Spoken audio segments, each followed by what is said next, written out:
Astagfirullah, astagfirullah.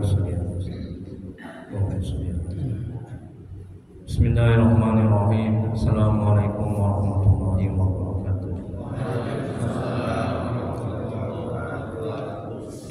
Alhamdulillahil alamin wa bihi nasta'in ala umuri dunya wad din. Asyhadu an la ilaha illallah wahdahu la syarika lah wa asyhadu anna Muhammadan abduhu wa rasuluh. Allahumma shalli wa sallim wa barik ala sayyidina Muhammad abdika wa rasulika nabiyil ummi wa ala alihi washabihi ajma'in. Rabbi shrah li sadri wa yassir li amri wahlul min lisani yafqahu qawli. Rabbana zidna ilma warzuqna fahma waj'alna minas sholihin. Ya Allah ya Rabb ya Maha Pengasih dan Maha Penyayang, ampuni ya Allah dosa orang tua kami. Ampuni ya Allah dosa kami ya Allah.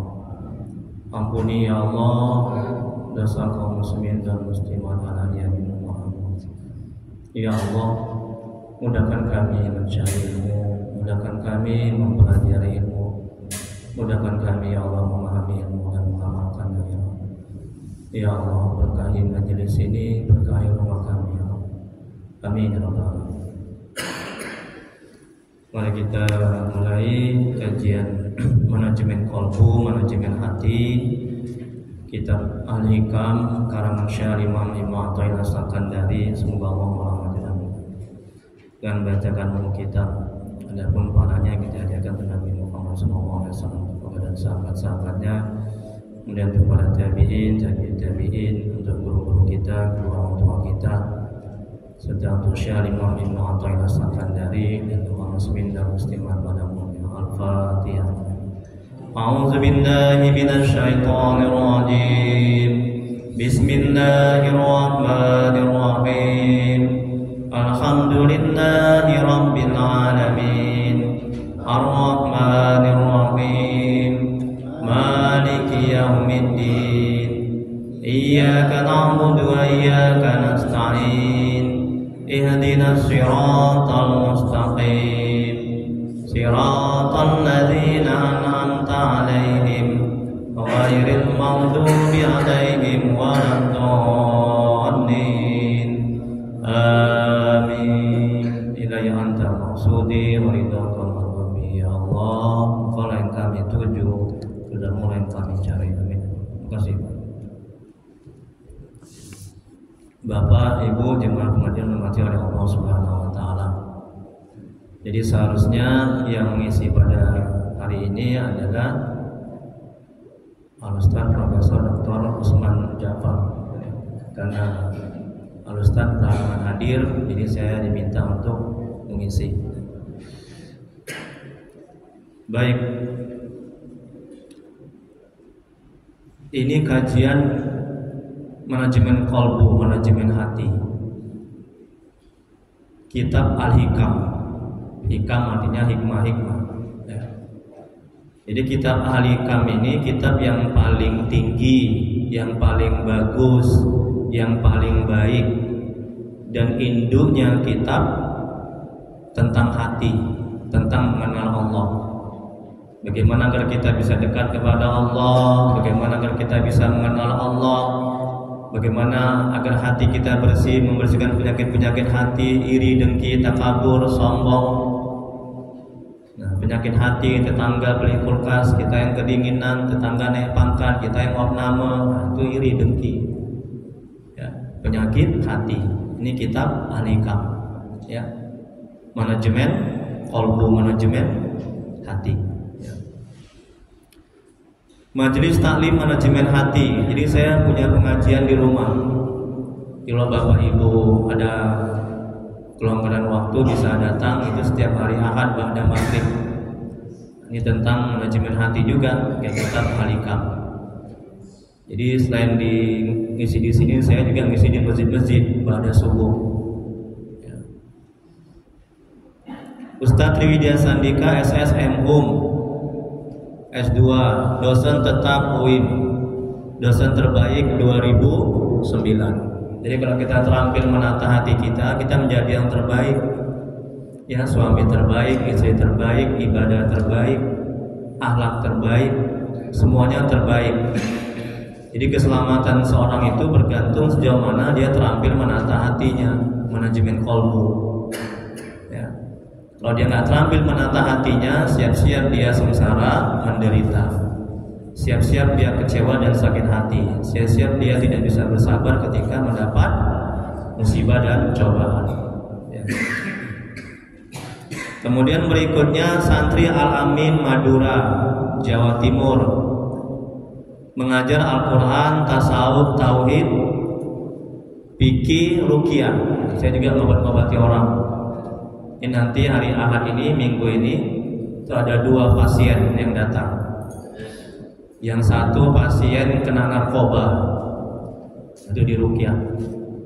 Yang satu lagi kena gangguan jin. Jadi banyak pasien yang saya, terima kasih Pak Haji, semoga Allah berkati.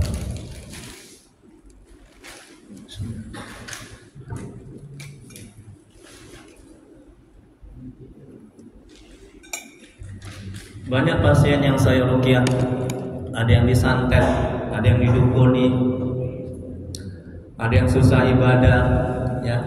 Ada yang suaminya lincah lagi, ada yang istrinya susah untuk taat, segala macam penyakit, ya.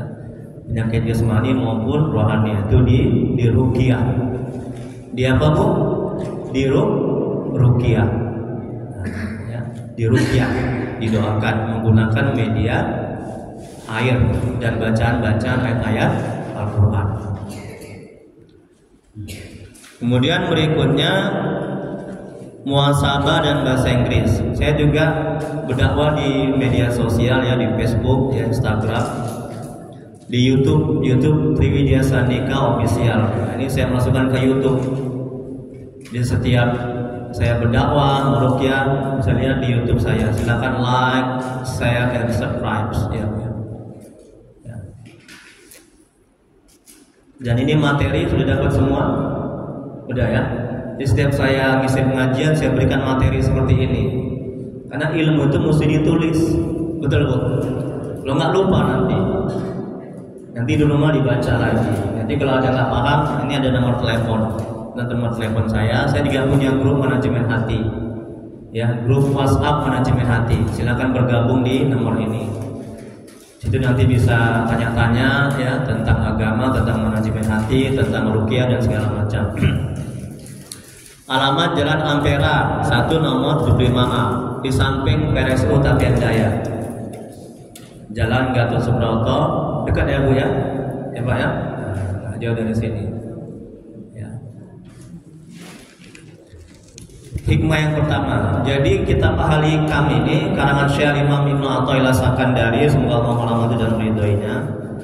Itu terdiri dari beberapa hikmah, ya, lebih kurang ada 265 hikmah, ya, dalam kitab Hikmah Al-Hikam. Jadi kita nih bahas hikmah yang pertama.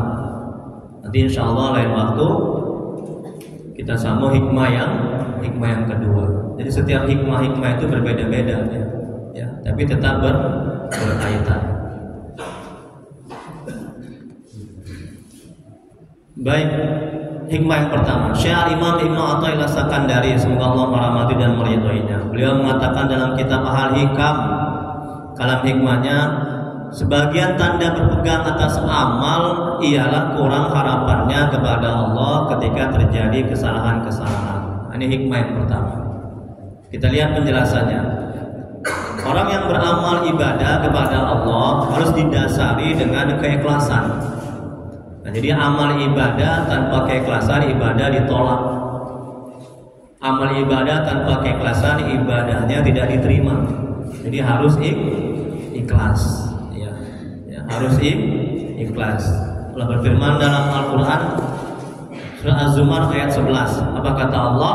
Katakanlah, sesungguhnya aku diperintahkan supaya menyembah Allah dengan memurnikan ketaatan kepada Allah dalam menjalankan agama, memurnikan ketaatan. Jadi nggak boleh kita ibadah dan niatnya ini, niatnya itu, ya. Jadi semata-mata karena Allah dan mengharap ridha Allah, ikhlas.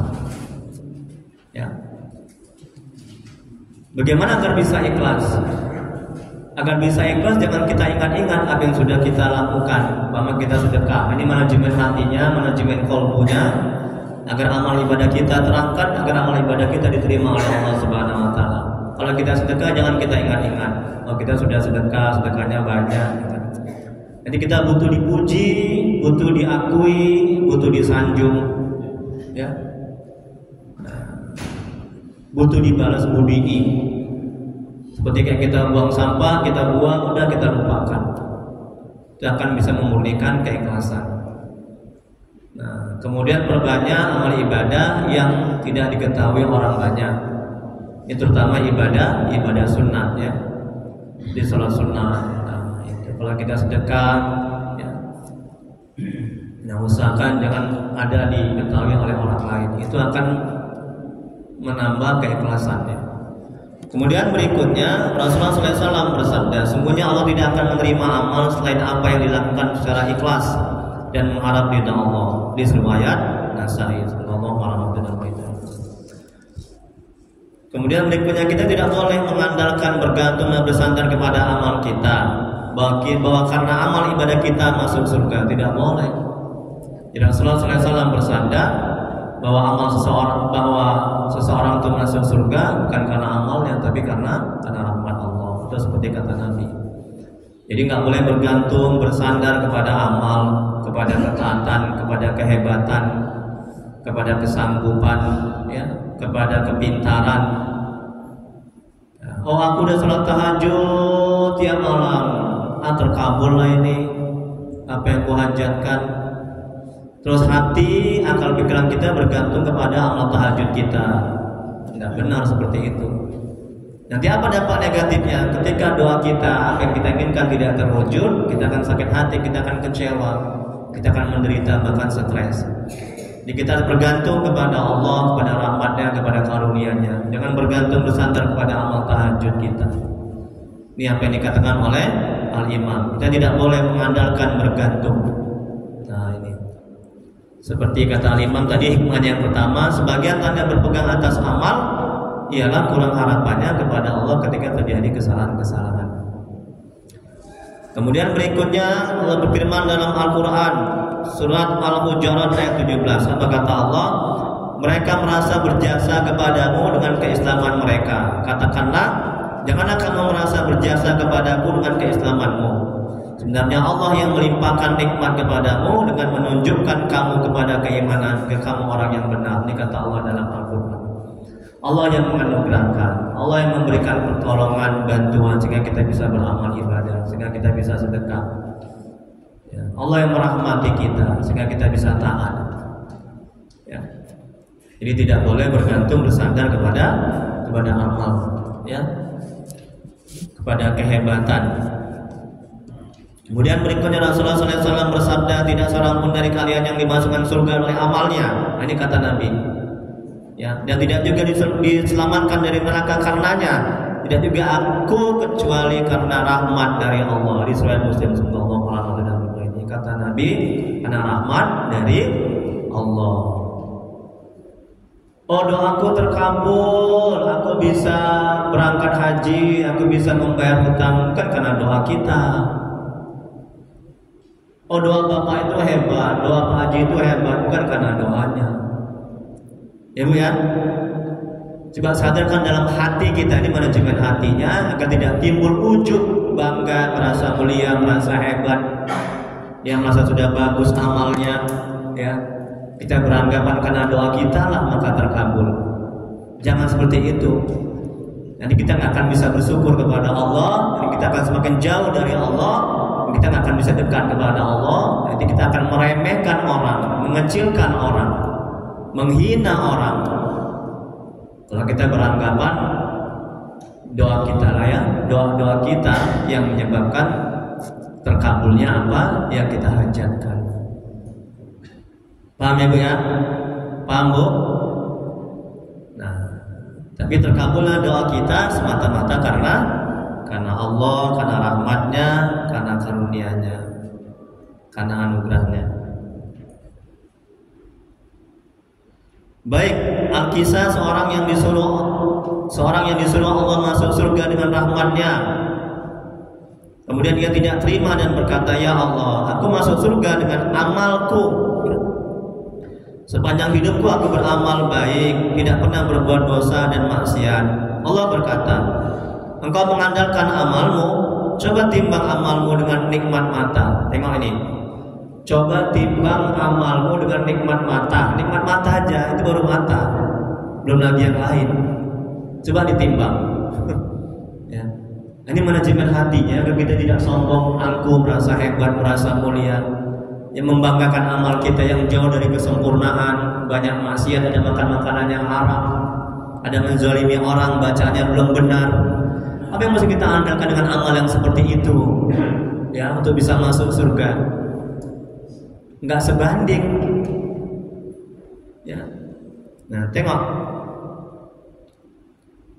Coba timbang amalmu dengan nikmat mata aja. Coba mata kita terbelalak aja, terbuka aja, nggak bisa berkedip, nggak bisa ketutup. Apa jadinya? Menderita kita. Betul bu? Itu baru mata. Nah begitu juga bu manajemen hatinya. Kalau kita mendapat kesulitan, dapat musibah, anak belum taat, kita nggak ada rezeki, suami belum taat, istri belum taat, ya. Dizalimi orang, disakiti orang, kesulitan yang lainnya, coba sadarkan dalam hati, akal pikiran kita bahwa masih banyak nikmat-nikmat yang Allah sudah berikan kepada kita. Nikmat mata, kita masih bisa ibadah, masih bisa melihat, masih bisa bernapas. Tengok di rumah sakit itu, opname, ya berbulan-bulan dia membeli oksigen, betul bu? Oksigen dibeli, ini kita gratis, kita hirup tanpa bayar. Coba nikmat mana lagi yang kau dustakan? Sadarkan dalam hati seperti itu. Jadi jangan hati akal pikiran kita terfokus kepada musibah yang satu. Ya misalnya kita sakit misalnya, kalau itu yang kita lakukan, kita nggak akan pernah bisa bersyukur, nggak akan pernah bisa bersabar. Kalau hati, akal pikiran kita terfokus kepada kaki kita yang sakit. Tapi coba lihat nikmat-nikmat Allah yang lain yang sudah Allah berikan. Maka itu setan menjauh, nafsu itu jinak terkekang. Yang muncul nafsu mutmainnah. Sifat nafsu itu ada 3. Seperti yang Allah sebutkan dalam Al-Quran. Nafsu lawamah,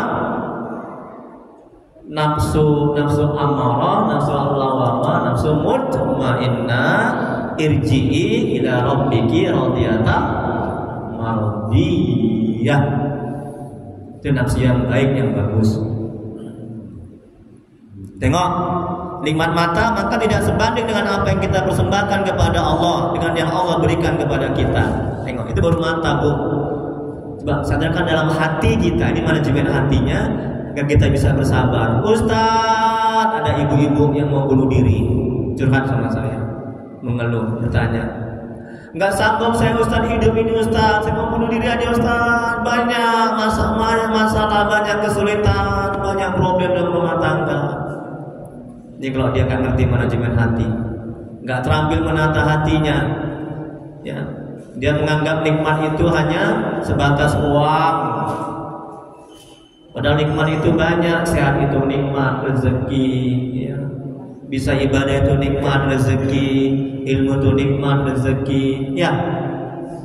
Jangan terfokus kepada uang semata, ya. Stres kita, menderita kita nggak akan pernah bisa bersyukur. Nah begitu manajemen hatinya, menata hatinya. Enak hidup ini, ya. Tentram hidup ini, bahagia hidup ini, kalau kita terampil menata hati kita. Kemudian berikutnya Syekh Imam Ibrahim Al-Laqani, semoga Allah merahmati dan meridhoinya, berkata, kalau Allah memasukkan hambanya ke surga, itu karena karunia dan rahmatnya. Tengok nih, karena karunia dan rahmatnya. Dan jika Allah menghukum seorang hamba, itu karena keadilannya. Ya, Allah berhak, hak Allah itu mutlak, Allah maha kuasa, ya, Allah maha berkehendak. Kemudian berikutnya Allah berfirman dalam Al-Quran, sungguhnya rahmat Allah itu amat dekat kepada orang-orang yang berbuat baik. Quran surah Al-A'raf ayat 56. Amat dekat kepada orang-orang yang berbuat baik. Ini kita berbuat baik, rahmat Allah turun. memberikan ilmu, memberikan nasihat, rahmat Allah turun. Ya. Itu caranya agar rahmat Allah turun, banyak berbuat kebaikan. Berikutnya Bu, halaman 2. Lihat.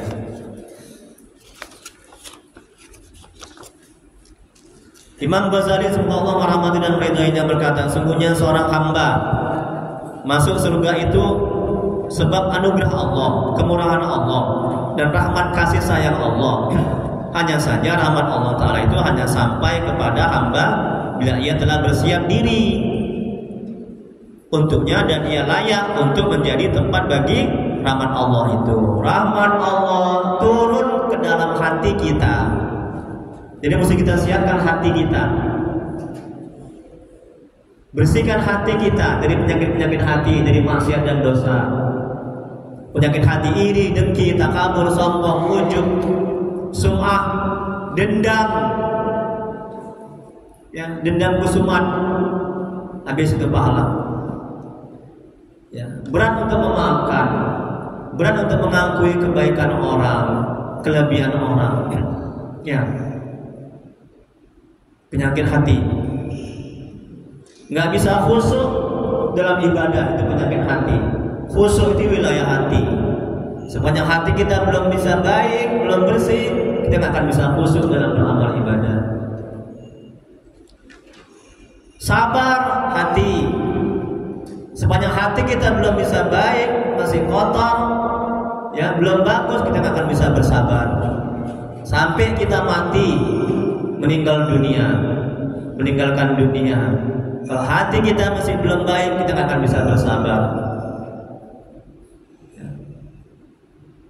Jadi puncaknya ada di hati.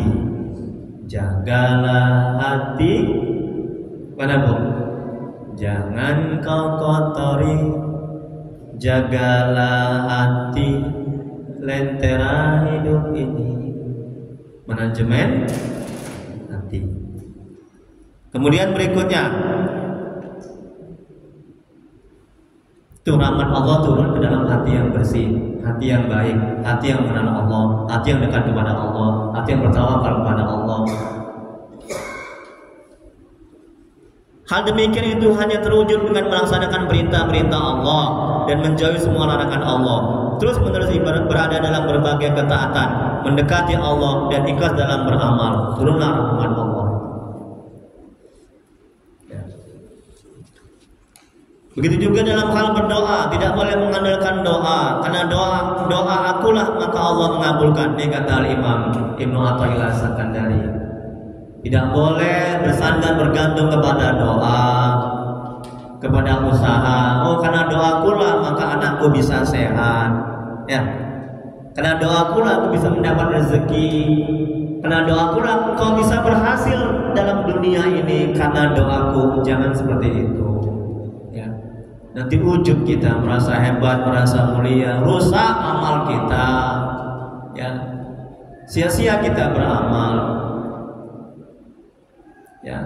Tapi anak itu sehat, anak itu baik, kita bisa sembuh, dia bisa berhasil, bukan karena doa kita, tapi karena Allah, karena rahmatnya, karena anugerahnya, karena karunia-Nya. Jadi kita kaitkan kepada Allah, ya. Jangan kita tawadu rendah hati, setan menjauh, nafsu tujinah yang muncul nafsu mutmainnah. Ini kita akan bisa bersyukur kepada Allah. Hati, akal pikir kita menyadari bahwa anak ini bisa sehat, baik. Itu semata-mata karena rahmat Allah, karena anugerahnya, karunia-Nya. Bukan karena kehebatan kita, ya. Bukan karena kebagusan kita dalam mendidik. Kalau kita minum begitu juga, jangan asal minum, sadarkan dalam hati akal pikiran kita bahwa minum air ini dari Allah. Kita bisa minum karena anugerah Allah, karunia Allah. Nah, begitu caranya kita bisa mengenal Allah. Ya. Kalau enggak kita nggak akan bisa mengenal Allah. Begitu mujahadahnya, riyadhahnya, agar kita bisa mengenal Allah. Kemudian berikutnya,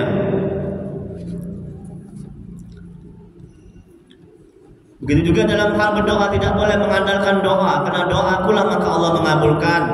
tetapi jadikan doamu itu untuk menjunjung. Tengok ibu di garis bawah ibu. Apa kata Imam? Jadikan doamu itu untuk menjunjung perintah Allah. Kalau kita berdoa, jadikan doamu itu untuk menjunjung perintah Allah. Auzubillahi minasyaitonir rajim. Bismillahirrahmanirrahim. Ud'uni astajib lakum. Itu perintah Allah dalam berdoa. Mintalah maka akan aku kabulkan. Setiap doa kita pasti dikabulkan oleh Allah. Kalau nggak di dunia maka dikabulkan di akhirat. Sebenarnya pengabulan di akhirat lebih bernilai, lebih berharga ketimbang pengabulannya di dunia. Sadarkan dalam hati seperti itu agar hati kita bisa bersabar ketika doa kita belum terkabul. Bukan tidak berkabul, tapi belum terkabul. Ya. Tapi jadikan doa itu untuk menjunjung perintah Allah, menampakkan bahwa kita ini lemah, kita ini fakir berhajat kepada Allah. Ya, fakir berhajat dan butuh kepada Allah. Kita tidak bisa hidup tanpa Allah. Allah yang mengurus kita, Allah yang membantu kita, menolong kita, menjaga kita setiap detik, setiap saat. Kalau kita lepas dari pengurusan Allah, binasa kita, hancur kita. Coba sadarkan dalam hati seperti itu, ya, agar timbul syukur kita akan semakin dekat dan mengenal Allah, semakin bersih hati kita. Kemudian berikutnya Allah berfirman dalam Al-Quran, berdoalah kepadaku, niscaya aku akan perkenalkan doamu. Quran surah Al-Ghafir ayat 60. Kemudian berikutnya Syekh Imam Abdul Hasan As-Sazili, semoga Allah merahmati dan meridhoinya. Ini gurunya Syekh Imam Ibnu Athaillah. Syekh Imam Ibnu Athaillah Sakandari, gurunya Syekh Imam Abdul Abbas Al-Mursi. Syekh Imam Abdul Abbas Al-Mursi, gurunya Syekh Imam Abdul Hasan As-Sazili. Harekatnya Sazili ya.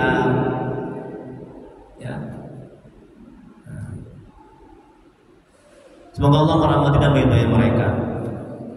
Apa kata Syekh Imam Abdul Hasan As-Sazili? Janganlah yang menjadi tujuan dari doamu itu untuk tercapainya hajat kebutuhanmu. Tengok kata Imam. Janganlah yang menjadi tujuan dari doamu itu untuk tercapainya hajat kebutuhanmu. Jika itu yang kau lakukan, engkau akan semakin jauh dari Allah, stres, sengsara, dan menderita. Tapi jadikan doamu itu untuk munajat beribadah. Jadi ketika doa kita belum terkabul, kita nggak sakit hati, kita nggak kecewa, kita nggak stres, kita nggak akan berhenti beramal ibadah. Nauzubillah min dzalik. Kita nggak akan berusaha kepada Allah. Dan nggak ada ruginya, kita sudah mendapat pahala. Betul? Betul bu? Karena doa adalah ibadah. Nah begitu manajemen hatinya. Kalau nggak kita tata hati kita seperti itu, kita akan kecewa, sakit hati, kita akan berhenti beramal ibadah. Nauzubillah. Bahkan kita akan berusaha kepada Allah, menganggap Allah itu nggak melihat, menganggap Allah itu nggak kaya. Ya, nauzubillah. Kemudian berikutnya kata Imam, tapi jadikan doamu itu untuk munajat beribadah, untuk menunjukkan kerendahanmu, kefakiranmu, kelemahanmu, kehambaanmu, berhajat dan menunaikan kewajiban kepada Allah. Jadi ketika doa kita terkabul, kita nggak akan jumawa, nggak akan merasa hebat, nggak akan merasa mulia, dan nggak akan sombong kita. Kita akan semakin dekat dan mengenal Allah, kita akan bisa bersyukur kepada Allah. Dan ketika doa kita belum terkabul, kita nggak kecewa, kita nggak sakit hati, kita nggak akan putus beramal ibadah. Tetap kita istiqomah berdoa, tetap istiqomah beramal ibadah. Nah, ini ciri orang yang bergantung kepada Allah, kepada rahmatnya, tidak bergantung bersandar kepada doanya, kepada kemampuannya, kepada kehebatannya. Kemudian berikutnya, ketergantungan kepada suatu amal berarti bersandar padanya dan mengandalkan amal. Untuk meraih keridhaan Allah, seorang muslim diwajibkan dengan amal, dan dalam waktu yang sama ia tidak boleh bergantung berharap bersandar kepada amalnya, kepada nafsu, perbuatan, daya dan kekuatannya. Ini salah satu cara agar Allah ridho apa yang kita, ketaatan yang kita lakukan. Jadi jangan bergantung bersandar kepada amal. Allah akan meridhoi apa ketaatan yang kita lakukan. Tapi kalau kita bersandar bergantung kepada amal kita, amal ibadah kita, doa kita, Allah nggak meridhoi. Yang kita cari ridho apa bu? Ridho Allah dalam beramal ibadah. Kalau Allah sudah ridho, dunia serta isinya dan akhirat Allah akan kasih, Allah akan beri. Ya Bu. Tapi kalau Allah nggak ridho, jangan harap Allah memberi dunia serta isinya serta akhirat. Yang kita cari dalam amal ibadah ini ada ridho Allah. Karena setiap apa yang kita lakukan, tanya pada hati akal pikiran kita, Allah ridho enggak? Kalau kita ke kedai kopi, nongkrong, main catur, ngobrol, sampai lupa waktu sholat, tanya pada hati akal pikiran kita, Allah ridho enggak? Kalau Allah enggak ridho, jangan buat. Makanya diukur, ditimbang dengan ilmu syara, ilmu agama. Kemudian berikutnya, dia hanya boleh bergantung, berharap dan bersandar kepada Allah, kepada rahmat Allah, karunia Allah, pertolongan Allah, petunjuk Allah dan pemberian Allah. Itu dia yang benar. Ya. Hal ini dimaksudkan agar ia dapat sampai kepada keridhaan Allah, keikhlasan, bisa dekat kepada Allah dan mengenal Allah. Dia akan bisa ikhlas kalau dia bergantung kepada Allah, kepada rahmatnya, kepada karunia-Nya. Dia bisa ikhlas dalam beramal ibadah. Kalau dia bergantung kepada kemampuannya, kepada keuangannya, kepada kehebatannya, ya, kepada amalnya, dia tidak akan bisa ikhlas dalam beramal ibadah. Kemudian berikutnya, betapapun seorang hamba telah melaksanakan suatu amal, ia tidak dapat menunaikan hak Allah, dia tidak dapat melakukan kewajiban untuk mensyukuri kepada Allah. Allah berfirman dalam Al-Quran surah Abasa ayat 23. Apa kata Allah? Sekali-kali tidak manusia itu belum melakukan apa yang diperintahkan Allah kepadanya. Jadi jangan sombong dengan merasa hebat, merasa mulia. Amal ibadah yang kita lakukan yang itu masih jauh dari kesempurnaan. Ya, masih banyak cacatnya. Ya, masih banyak kurangnya.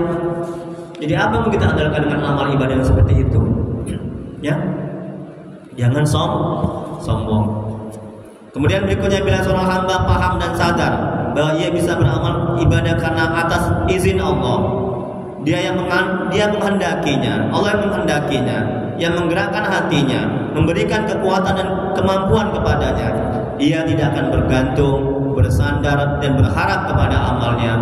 Ia akan bisa ikhlas dalam beramal dan tidak menginginkan surga dan dijauhkan dari api neraka dalam menjalankan amal ibadah. Nah, ini kalau seorang itu menyadari hati akal pikirannya, ini manajemen hatinya, menyadari, memahami, merasakan bahwa dia bisa beramal ibadah itu karena Allah yang menghendakinya, ya, kemudian Allah yang menggerakkan hatinya, Allah yang memberikan hidayah atas izinnya, maka dia bisa beramal ibadah. Kemudian la haula wala quwata illa billahil aliyil azim, artinya tidak daya dan upaya kecuali dengan kekuatan Allah yang maha tinggi, yang maha agung. Jadi kita bisa beramal karena pertolongan, bantuan, atas izinnya, kehendaknya, terutama atas karena rahmatnya. Yang terakhir, Imam Nawawi Al-Bantani, semoga Allah merahmati dan meridhoi, beliau mengatakan tidak ada yang menghalangi dari maksiat pada Allah melainkan dengan pertolongan Allah. Tidak ada pula kekuatan untuk melakukan ketaatan pada Allah selain dengan pertolongan Allah. Ulama lain mengatakan tidak ada daya untuk melakukan ibadah dan tidak ada kekuatan untuk menjauhkan maksiat kecuali Allah. Nah, itu definisi la haula wala quwata illa billahil aliyil azim. Ini pendapat para ulama. Kemudian berikutnya, ciri bergantung kepada Allah adalah harapannya untuk meraih ridha Allah, dekat dan mengenal Allah, tidak berkurang ketika dia jatuh dalam kemaksiatan. Nah, ini ciri dia bergantung kepada Allah, kepada rahmatnya. Ketika dia tergelincir pada maksiat dan dosa, harapannya untuk meraih ridha Allah tidak berkurang. Harapannya untuk mengenal dan dekat kepada Allah tidak berkurang. Ini ciri-ciri orang yang bergantung, bersandar kepada Allah, kepada rahmatnya. Ya. Tidak berkurang ketika dia jatuh dalam kemaksiatan, dan tidak bertambah ketika dia melakukan ketaatan. Begitu juga dengan ketika dia melakukan ketaatan. Atau rasa takutnya tidak bertambah besar ketika dia tidak ingat Allah. Juga harapannya tidak akan bertambah ketika dia mengingat Allah. Rasa takut dan harapannya selalu seimbang. Ini ciri orang bergantung kepada Allah, kepada rahmatnya. Ya. Jadi harapnya untuk meraih ridha Allah, untuk masuk surga itu tidak berkurang. Begitu juga dengan rasa takutnya untuk dijauhkan dari api neraka itu juga tidak berkurang, stabil, tetap seimbang. Ya. Kemudian berikutnya, apabila kita melakukan suatu dosa atau ketinggalan suatu wirid yang rutin, kemudian kita merasa jauh dari rahmat Allah atau kasih sayang Allah, ini menunjukkan kita berpegang dan bergantung kepada suatu amal. Ini tidak baik. Ya. Orang-orang sudah mengenal Allah dalam apapun keadaan mereka, tidak berkurang harapnya kepada Allah, baik mereka sedang melakukan taat atau diuji melakukan maksiat. Harap mereka kepada Allah tetap sama, karena mereka tidak berpegang dan bergantung kepada amal. Mereka berpegang dan bergantung kepada Allah, rahmat Allah dan anugerah Allah. Jangan kita bergembira karena sudah mengerjakan amal ketaatan, tapi bergembiralah karena Allah menganugerahkan rahmatnya. Nah, ini penting dalam beramal. Aku sudah beramal, aku sudah sedekah, aku sudah buat baik, gembira karena itu. Jadi kita akan sombong, angkuh, ujub, merasa hebat, merasa mulia, ya. Dan kita tidak akan bisa bersyukur kepada Allah. Kita tidak akan bisa dekat dan mengenal Allah. Tapi bergembiralah karena Allah menganugerahkan, mengkaruniakan. Karena rahmatnya lah kita bisa buat tangan. Kalau tidak, kita nggak akan bisa buat tangan. Jadi kita kembalikan kepada Allah semuanya. Wah, tenang hati itu. Ketika kita dipuji, kita nggak lupa diri. Ketika kita dihina, kita nggak sakit hati. Karena apa? Karena kita bergantung, bersandar kepada Allah, kepada rahmatnya, kepada karunia-Nya. Tidak bergantung bersandar kepada kemampuan kita, ketaatan kita, amal ibadah kita, kehebatan kita. Ya. Ini manajemen hatinya. Banyak orang yang dihina sakit hati. Betul kan, Bu?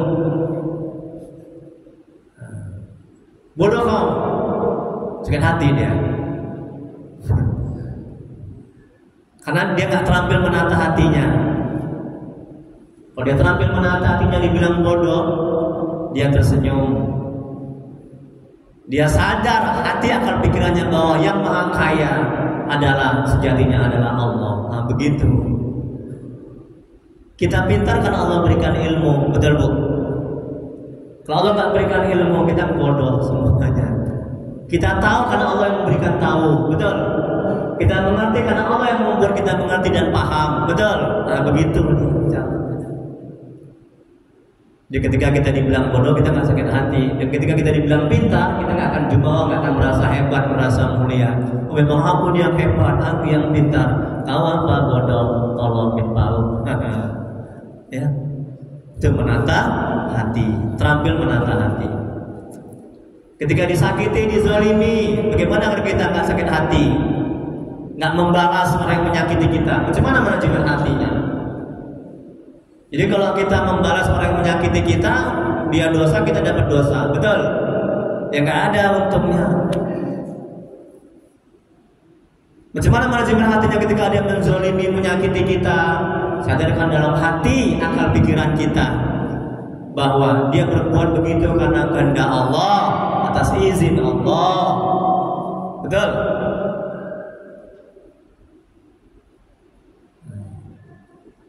Tenang hati kita dan takdir Allah, ketentuan Allah. Setan menjauh, nafsu jinak terkekang, yang muncul nafsu mutmainnah, sehingga hati kita bisa bersabar. Dan kita akan mendoakan, ya Allah, beri dia hidayah. Semuanya 20 pengetahuan. Kan gitu Nabi kan, Bu? Nabi disakiti, dibilang gila, dicaci maki Nabi, dilempari kotoran, betul? Ketika keluar rumah dilempari kotoran, ketika keluar rumah dilempari kotoran, yang lempar sakit. Belum ada di kampung itu yang menjenguk, yang melempar, yang menzalimi Nabi. Nabi yang menjenguk, akhirnya dia masuk Islam. Itu akhlak Nabi. Jadi manajemen hati ini ujungnya juga akhlak. Ya, orang yang belajar manajemen hati, akhlaknya akan baik, akan bagus, sopan santun, tata krama. Akhlak buah dari hati yang bersih, hati yang baik. Betul?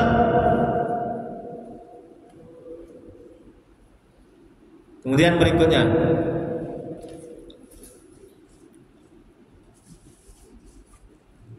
jadi jangan kita bergembira karena sudah mengerjakan amal ketaatan, tapi bergembiralah karena Allah menganugerahkan rahmatnya, sehingga kita bisa beramal. Kalau kita bergembira karena ketakwaan kita, itu bertanda kita berpegang dan bersandar kepada amal. Tengok, kalau kita bergembira karena ketaatan kita, itu bertanda kita berpegang bersandar kepada amal. Bila kita berpegang kepada Allah, kepada rahmatnya, apapun keadaan kita akan selalu dekat kepada Allah di manajemen hatinya. Ya, Allah berfirman dalam Al-Quran, katakanlah hanya karena merasakan karunia rahmat Allah lah kamu boleh bergembira. Ini dia dalilnya. Ya, karena rahmat Allah lah, kata Allah, kamu boleh bergembira. Jadi jangan masjid itu kalau nggak yang bangun, senang dia, gembira dia. Wah, ujub, yang bangga, rusak amalnya, sia-sia amal sedekahnya, sia-sia uangnya. Kau kalau nggak aku tolong kau, udah keblangsat kau, miskin aja kau, habis amalnya rusak. Ya, jangan seperti itu. Tapi kita bisa menolong, bisa mengurus masjid ini, membangun masjid ini, membantu orang semata-mata karena Allah, karena rahmatnya, karena karunia-Nya, anugerahnya. Ya. Dan Allah yang menggerakkan hati kita sehingga kita bisa menolong. Betul.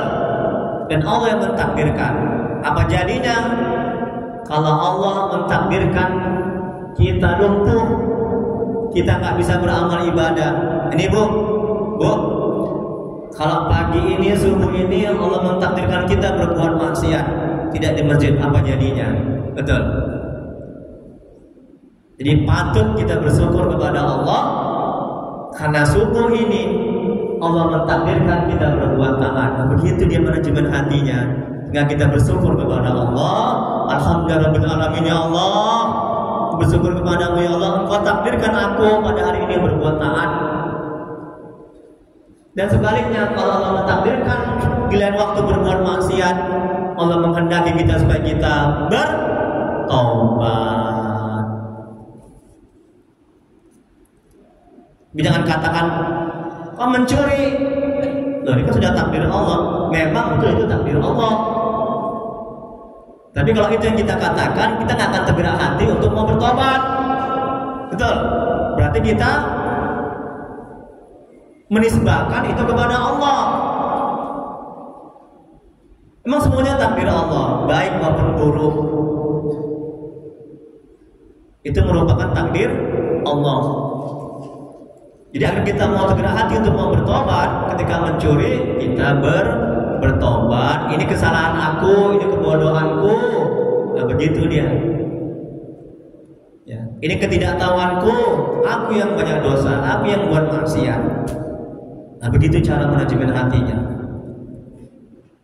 Jadi jangan, ini kan takdir Allah mencuri. Nah, jadi menggampangkan, nggak akan tergerak hati untuk mau bertobat.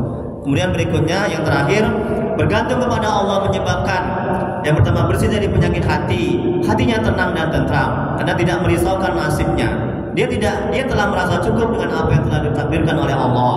Yang kedua, lenyap rasa seseorang dalam penghambaan terhadap semua manusia. Yang ketiga, amal ibadahnya diterima, tidak lagi diperbudak oleh dunia, dan perhatiannya berpaling kepada akhirat dan Allah. Yang keempat, nafsu lemah dan tertekan, nafsu jina, sehingga perbuatannya sesuai dengan apa yang diridhai oleh Allah Subhanahu wa taala. Maka kalam hikmah ini menjelaskan kepada kita bahwa ketergantungan kepada amal adalah berkurangnya harap kita menggapai ridha Allah, dekat kepada Allah, mengenal Allah. Ketika jatuh ke dalam maksiat dan dosa, kurang beradab terhadap Allah, serta merasa dirinya mempunyai hak-hak di sisi Allah. Dalam kondisi seperti ini, berarti ia telah menyekutukan Allah dengan amalnya. seolah-olah amalnya itulah yang membawa dia ke surga, seolah-olah amalnya itulah yang menyelamatkan dia, seolah-olah amalnya itulah yang bisa membawa rezeki, memberikan rezeki. Kamu menyebutkan Allah, betul kan Bu? Padahal pada hakikatnya Allah yang memberikan rezeki, Allah yang memasukkan surga, Allah yang memberikan makan, Allah yang menyelamatkan, bukan amal kita. Ya, paham Bu? Dan kebodohannya sungguh tampak nyata. Kenapa bodoh? Dia menganggap amalnya itu adalah segala-galanya. Ya. Jadi kalau hikmahnya, dari Ibu yang pertama di awal, Syekh Imam Ibnu Athaillah Sakandari sallallahu alaihi dan ridhonya mengatakan dalam hikmah yang pertama, sebagian tanda berpegang atas amal ialah kurang harapannya kepada Allah ketika terjadi kesalahan-kesalahan. Jadi ketika seseorang bergantung kepada amalnya dalam beramal ibadat, ketika dia tergelincir kepada maksiat dan dosa, kurang harapannya kepada Allah untuk meraih ridha Allah dan rahmat Allah. Wallahu a'lam, hanya Allah yang maha mengetahui. Nah, kita menunjukkan hatinya Bu. Saya ini Ustadz ini bodoh, paut bin tolong. Saya ini nggak tahu apa-apa. Kalau Allah nggak beritahu, jadi rendah hati. Tawadu. Kita nggak akan mengecilkan orang, merendahkan orang. Allah yang maha tahu. Silakan Bapak Ibu, mungkin ada yang berdiskusikan. Sebelum kita tutup dengan doa. Jadi kalau nggak tahu nanti saya buka kitab lagi, bisa saya jawab di grup. Ada Bu, Bapak? Ya silakan Pak Haji. Ya. Ya. Ya. Iya betul. Iya. Iya, baik, bagus pertanyaannya Pak Haji. Terima kasih Pak Haji, semoga membalas kebaikan Pak Haji ya. Nah, kalau ada orang yang berbuat baik, kan berbuat baik itu kan bertanya, kita menjadi tahu semua. Nah, kita mengucapkan terima kasih karena kita bersyukur kepada Allah. Jadi pada hakikat, nah, jadi Allah mentakdirkan Pak Haji ini sehingga dia bisa bertanya. Kita mendapat nikmat melalui Pak Haji, betul. Jadi hati kita mesti ke sana, itu manajemen hatinya. Kita akan bisa bersyukur. Jadi pada hakikatnya bukan Pak Haji yang memberikan nikmat, tapi Allah. Kita berikan terima kasih. Kalau nggak bertanya kita nggak dapat ilmu, betul kan? Ya. Dengan berzikir hati menjadi tenang. Yang dimaksud zikir itu macam mana? Zikir artinya mengingat Allah. Zikir dalam arti yang luas. Ini kita sedang dalam berzikir ini, mengaji ini dalam berzikir ini. Di suatu amal ibadah yang mengingatkan kita akan Allah itu namanya zikir. Suatu ketaatan, suatu perbuatan yang mengingatkan kita akan Allah itu namanya zikir. Berziarah kubur zikir enggak? Zikir karena kita ingat kepada Allah.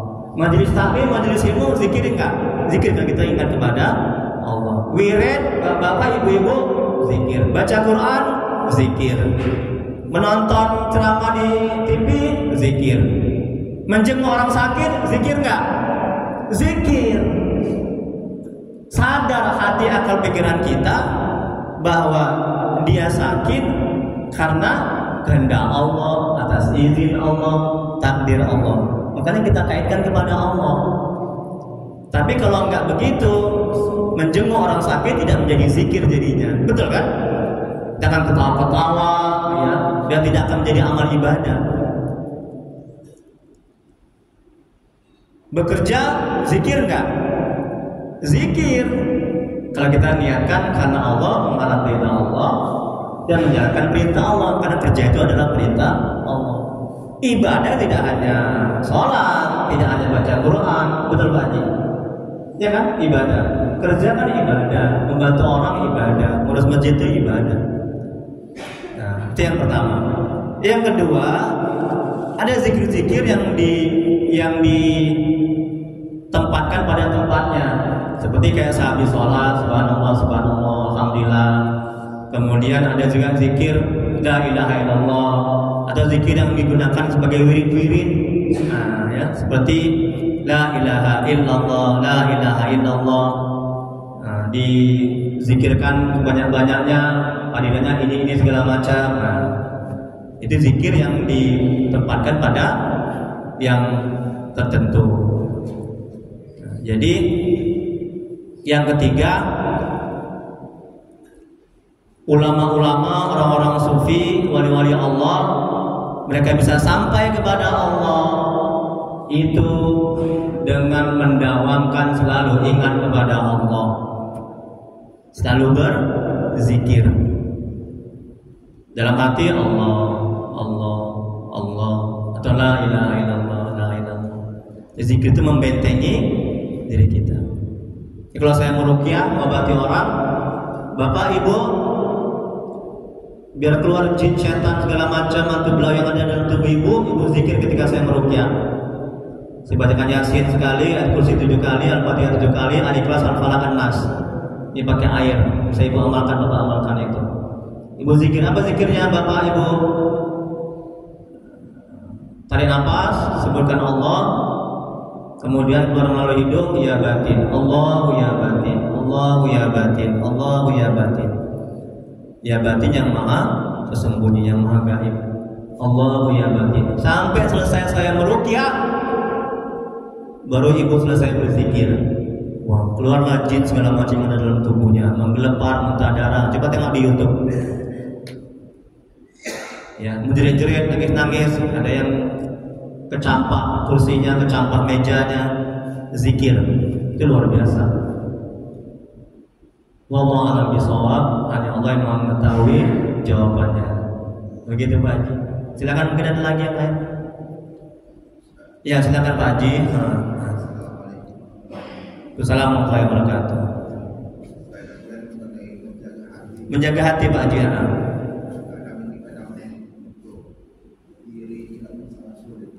Untuk apa Pak Haji? Untuk diri sangat sulit ya. Ya, pintar Pak Haji.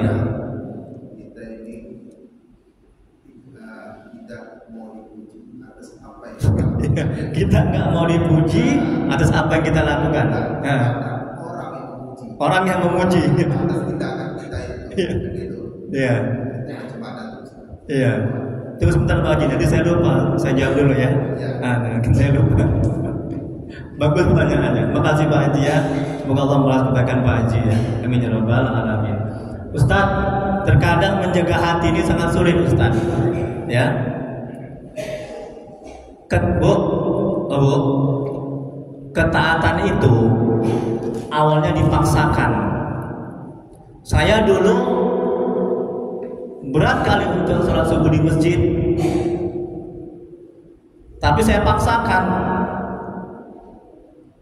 Ala bisa karena biasa. Tapi alhamdulillah sekarang kan terbangun sholat tahajud, sholat witir, sholat sunat hajat, sholat sunat tobat, sholat sunat wudu, udah enak aja. Ala bisa karena biasa. Jadi mesti dipaksakan dia. Ya, ketaatan itu. Kalau nggak dipaksa, makanya nafsu itu kalau kita turuti, dia kan nafsu ini watak karakternya ini buruk. Jadi nafsu yang diridhai oleh Allah Subhanahu wa taala. Ya, makanya ketika nafsu mengajak kita kepada kemaksiatan, kita arahkan kepada ketaatan. Ketika nafsu mengajak kita udah tidur aja, ini hujan, ini enak, dingin, makanya kita lawan, kita arahkan kepada ketaatan. Langsung bangun, auzubillahi minasyaitonirrajim. Itu mengatakan dalam hati, auzubillahi minasyaitonirrajim, lari itu setan, jin segala macam. Kita akan mudah untuk bangun. Itu yang pertama. Yang kedua, kita nggak mau dipuji atas ketaatan kita. Ya gitu ya Pak Ji ya. Tapi orang memuji kita, itu namanya anugerah karunia dari Allah. Itu yang bagus. Jangan, aku mau bersihkan masjid lah. Kan nanti ditengok orang, kan aku orang yang baik, bagus, dipuji orang. Atau ibu, aku masaklah, masak yang enak supaya dipuji sama suami. Ketika suami pulang kerja, ibu nggak dipuji, sakit hati ibu, betul? Karena apa? Karena kita nggak ikhlas melakukannya. Bukan karena semata-mata karena Allah, mengharap ridho Allah, tapi mengharap ridho suami, siap-siap sakit hati. Ya. Kalau kita mengharap ridho Allah, tidak mengharap ridho suami, dipuji mau tidak dipuji sama suami, hati kita tenang, kita nggak sakit hati. Capek aku masak, udah mahal-mahal aku beli, jauh lagi nih apa pajaknya, boro-boro dipuji, nggak dimakan belum, kecewa, sakit hati. Ya, jadi sekali lagi itu merupakan anugerah karunia dan merupakan buah dari ketaatan yang kita lakukan, bukan balasan, karena balasan nanti di akhirat. Kalau di dunia nggak cukup kalau membalas ketaatan kita, betul? Dunia ini tempatnya kekeruhan, tempatnya caci maki, tempatnya yang rusak-rusak, yang tidak baik di dunia. Adapun nanti di surga, ya tidak ada caci maki, tidak ada yang kita tanam bisa nanti kita petik, betul? Yang kedua Pak Haji, wallahu a'lam bishawab. Yang kedua Pak Haji, terkadang kita lihat ada misalnya tentang seseorang itu kelebihan, iya, seorang punya kelebihan, tujuannya istilahnya mendakwahkan ilmunya. Iya, dia punya kelebihan, tujuannya untuk mendakwakan ilmunya. Nah, kepada seseorang. Iya.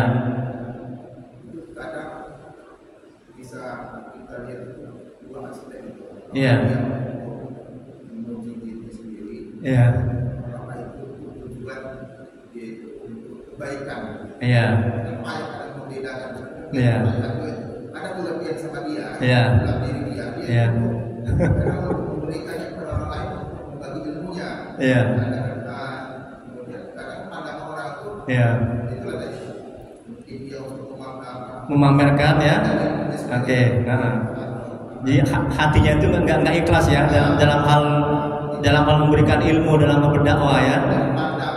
Dari pandangan orang itu ya. Iya, baik, bagus Pak Haji. Terima kasih Pak Haji, semoga Allah membalas bagian Pak Haji. Ya, ada orang terkadang dia berdakwah, dia punya ilmu, dia berdakwah, dia memberikan ilmu. Terkadang melihat kalau kita lihat, terkadang dia itu berdakwahnya itu tidak ikhlas, pamer, ingin dianggap orang yang berilmu, orang yang hebat, ya, orang yang tahu segala-galanya. Itu bagaimana Ustaz menyikapinya? Nah, jadi manajemen hati kita, Bu, jangan kita diatur oleh keburukan orang lain, rusak hati kita, betul? Jangan kita mau diatur oleh keburukan orang lain. Dia berbuat begitu, itu dia yang mendapat dosa. Kita nggak dapat dosa karena hati kita terjaga dari buruk sangka. Nah, jadi bagaimana menyikapi hati kita, manajemen hatinya? Ketika ada orang seperti itu, kita tidak boleh buruk sangka. Dosa kita, dosa hati kita, betul? Oh, ini orang ini hatinya nggak ikhlas ini, dia mau pamer ini, ya, dia mau sok-sokan ini supaya dianggap orang yang hebat, apa segala macam. Jangan, itu berarti kita buruk sangka, ya. Nah, jadi bagaimana nyikapi hatinya? Kalau misalnya ada gelagat yang tidak baik, cukup hati kita doakan dia. Semoga ikhlas dia, semoga benar-benar dia memberikan ilmunya, tidak ujub, tidak pamer, tidak ria. Kalaupun misalnya terucap dalam lisannya kata-kata yang sombong, yang angkuh, nah kita yang mendengar bisa kita nasihati. Bicara empat mata, maaf ya Pak ya, maaf ya Ustadznya, maaf ya Bu, tadi Ibu bicaranya itu sombong, tidak baik seperti itu, nggak begitu, kan dapat pahala kita. Jadi kita harus mati-matian menjaga hati kita, jangan sampai terkotori. Hati itu yang kotor, hati kotor yang masuk ke dalamnya, bukan yang keluar. Ketika bercakap yang tidak baik, hati kotor. Ketika akal pikiran kita, ya berpikir yang buruk tentang orang itu, hati kotor. Nah, sekarang orang kan lain, sibuk menjaga badannya, betul Bu? Badan yang gemuk bagaimana kurus, betul? Badan yang kurus bagaimana supaya gemuk? Hidung yang pesat bagaimana mancung? Kita nggak pernah dengar, Bapak, Ibu mau kemana? Aduh, saya mau keluar negeri, saya mau punya penyakit hati sombong, angkuh, takabur, ujub. Pernah nggak dengar gitu, Bu? Nggak pernah dengar. Tapi sering kita dengar dia keluar negeri punya penyakit jasmani, ya, kanker lever, sibuk untuk mengurusi badannya, tapi lupa mengurus hatinya. Padahal badannya akan hancur, betul, dimakan cacing. Kecuali badan orang yang beriman akan dikekalkan oleh Allah Subhanahu wa taala. Tapi hati yang selamat, qalbun salim, hati yang selamat, hati yang mengenal Allah, hati yang dekat kepada Allah, hati yang mengetahuikan Allah, itu yang kembali, itu yang kekal. Makanya ayo mari sama-sama kita menjaga hati kita, jangan sampai terkotori. Karena ini permata, karena ini karena ini sumber dari keselamatan, kebaikan, sumber dari cahaya-cahaya Allah, cahaya tauhid, cahaya ma'rifatullah, cahaya ihsan, cahaya iman. Yang Allah bilang dalam Al-Quran, yang masuk dalam hati kita kalau hati kita baik dan bersih. Allahumma bishawab. Ada lagi Pak Haji? Berikutnya Bu, ya silakan Bu. Apa kabar, sehat Bu? Alhamdulillah. Gimana Bu? Ya. Ya, misalnya kita mendapat musibah,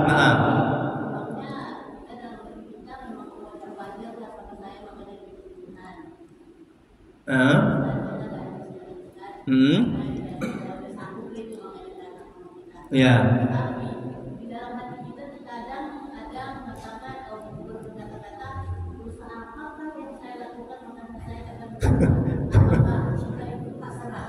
Ya.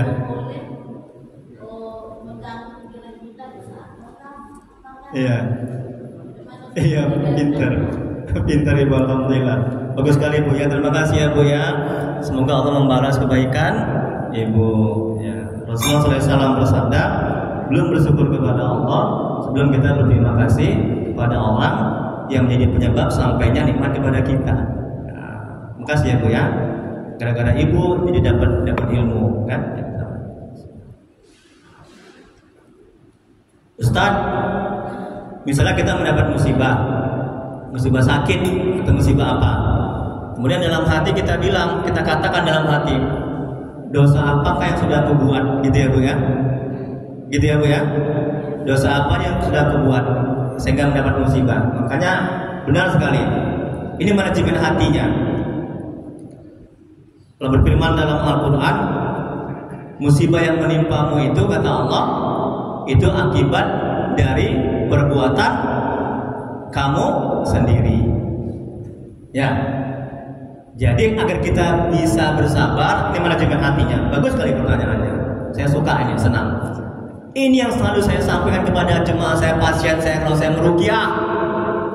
Ya. Bapak Ibu, kenapa bisa masuk jin itu? Ya, kenapa Ibu bisa disantet, didukuni, disihir?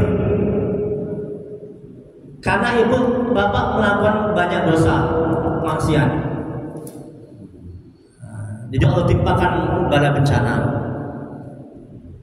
Kalau orang yang nggak beriman namanya azab. Bagus, manajemen hatinya, agar kita bisa bersabar, agar setan menjauh, nafsu jinak yang muncul nafsu mutmainnah. Katakan dalam hati, dosa apakah aku yang sudah aku buat? Oh, aku sudah banyak dosa. Dosa kepada orang tua, dosa kepada tetangga, dosa kepada kawan, dosa kepada anak, suami, istri. Katakan gitu dalam hati.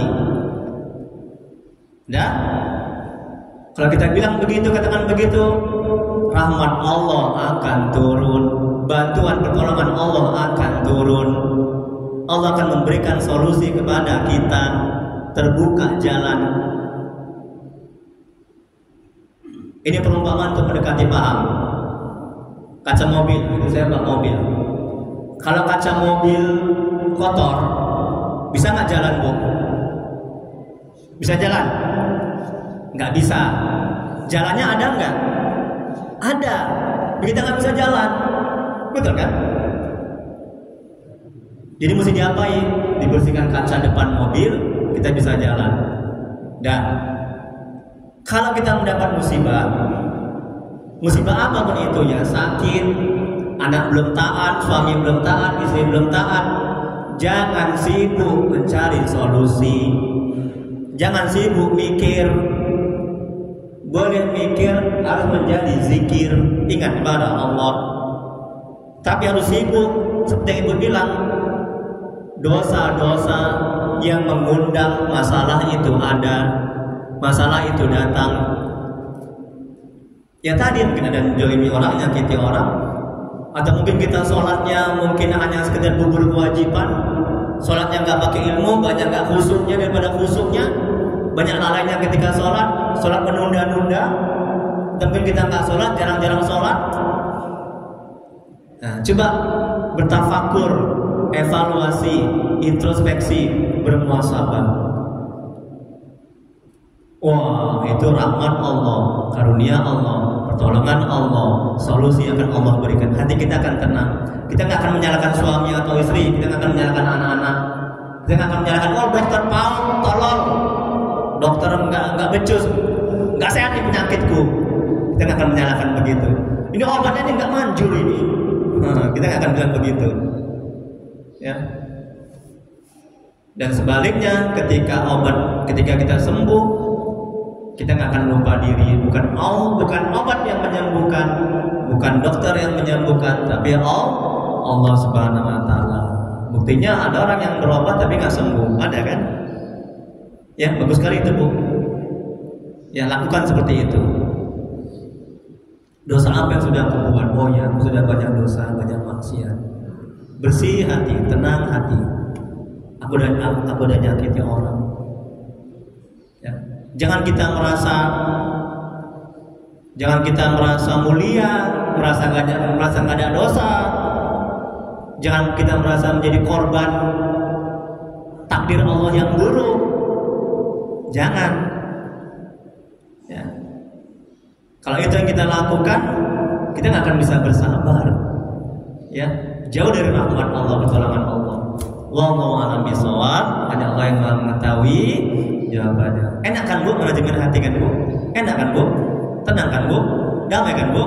Alhamdulillah. Alhamdulillah. Yang nggak dijawab Ibu ini sombong kali. Alhamdulillah. Gitu nggak, Bu? Ada lagi menarik ya. Alhamdulillah baca pertanyaan. Ada. Kalau nggak ada kita doa. Doa ya. Nah, insya Allah lain waktu kita sambung ya Pak Ibu ya. Nanti kalau ada pertanyaan bisa di WA ini Bu, karena ada nomor saya, jangan masuk ke grup manajemen hati saya. Segala macam pertanyaan atau mungkin ada penyakit-penyakit yang gangguan jiwa, gangguan jin, ya diganggu, disantet, ya segala macam. Ustadz, saya kan dosen ya, mahasiswi saya kan tinggal di asrama. Kalau malam itu di kamar kami ada suara-suara anak yang nangis, suara-suara, itu mesti itu di ruqyah kamarnya, ya rumahnya di ruqyah. Ya, mohon mari kita berdoa. Astagfirullahaladzim. Allahumma sholli ala sayyidina Muhammad. Allahumma sholli ala sayyidina Muhammad. Bismillahirrahmanirrahim. Alhamdulillahirabbil alamin. Hamdan fi ni'amahu wa kafi mazidah. Ya Rabbana lakal hamdu kama yanbaghi li jalali wa likamazini sultanik. Allahumma sholli ala sayyidina Muhammad wa ala sayyidina Muhammad. Ya Allah ya Rahman ya Rahim, yang Maha Pengasih lagi Maha Penyayang, bertawasul kepadamu ya Allah, dan wasilah keberkahan kepada Nabi Muhammad sallallahu alaihi wasallam. La ilaha illa anta subhanaka inna kunna minaz zalimin. Ampuni ya Allah dosa kedua orang tua kami. Ampuni ya Allah dosa kedua orang tua kami, keluarga kami, saudara kami yang telah mendahului kami. Jauhkan mereka dari siksa kubur. Jadikan kuburan mereka taman-taman surga. Tempatkan mereka di surga-Mu sebagai surga ya Allah. Ya Allah, ampuni dosa dan maksiat kami ya Allah. Ampuni sungguh-sungguh apapun masa lalu kami. Terima amal ibadah kami. Terima taubat kami. Kasihanilah kami ya Allah. Ya Allah, ampuni dosa kaum muslimin dan muslimat ala yaminkum wal amwat. Ya Allah, mohon ya Allah, jadikan keluarga kami keluarga yang sakinah mawaddah warahmah. Jadikan anak-anak kami yang anak yang soleh dan soleha.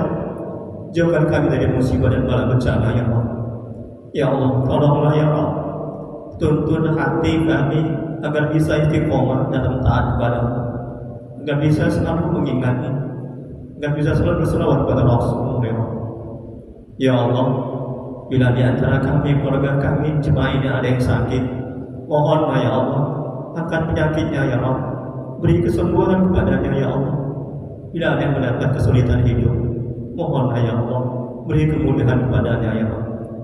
Ya Allah, murahkan rezeki kami dan berkahi, mudahkan urusan kami dan berkahi, panjangkan umur kami dan berkahi ya Allah. Rabbana la tuzigh qulubana ba'da idh hadaytana wa hab lana min ladunka rahmatan innaka antal wahhab. Rabbana atina fid dunya hasanah wa fil akhirati hasanah wa qina azabannar. Wa sallallahu ala sayyidina Muhammad wa ala alihi washabihi wasallam. Subhana rabbika rabbil izzati amma yasifun wa salamun ala mursalin walhamdulillahi rabbil alamin. Allahumma shalli ala sayyidina Muhammad. Dijawab Bu, Allahumma shalli ala sayyidina Muhammad. Alhamdulillah. Taqabbalallahu minkum. Assalamualaikum.